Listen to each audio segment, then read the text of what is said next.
Hello, आप सभी का स्वागत है बेंगल स्पंज में। आज हम आपके लिए एक दरबारी आइटम लेके आ गई है। ये देखिए, ये दरबारी आइटम वो एक पासा है। इसके अंदर पासा वाला मशीन कट किया हुआ आएगा। ये देख सकते हो, ये इसको इस तरह से कुछ 6 कलर के बॉक्स पैकिंग में रहने वाला है। एक साइज का एक बॉक्स आएगा। इसके अंदर आपको 24, 26 और 28 साइज मिल जाएगा। आप कलर देख सकते हो, इसके अंदर 6 कलर रहेगा। इसके अंदर ट्रांसपेरेंट रहेंगे 6 के 6 कलर। रेड कलर आएगा, उसके बाद ये येलो कलर आएगा, उसके बाद ये ग्रीन कलर आएगा, उसके बाद ये रोज कलर आएगा, उसके बाद ये पिस्ता कलर और उसके बाद आपको बीट कलर मिल जाएगा।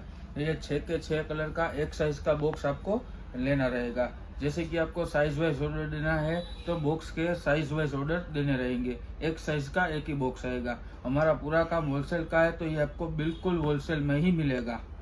अभी ये आप क्वालिटी की बात करें तो आप देखिए, ये इसका एकदम प्रीमियम फिनिश रहने वाला है।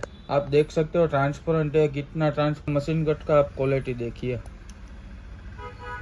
एकदम प्रीमियम फिनिश रहने वाला है ये। तो ऐसे ही डिजाइन्स ऑर्डर करने के लिए आप हमें व्हाट्सअप मैसेज करें और इंस्टाग्राम मैसेज करें। और नए नए वीडियोस देखने के लिए हमारे इंस्टाग्राम पेज, फेसबुक पेज और यूट्यूब चैनल को लाइक, शेयर और सब्सक्राइब के साथ फॉलो जरूर करें।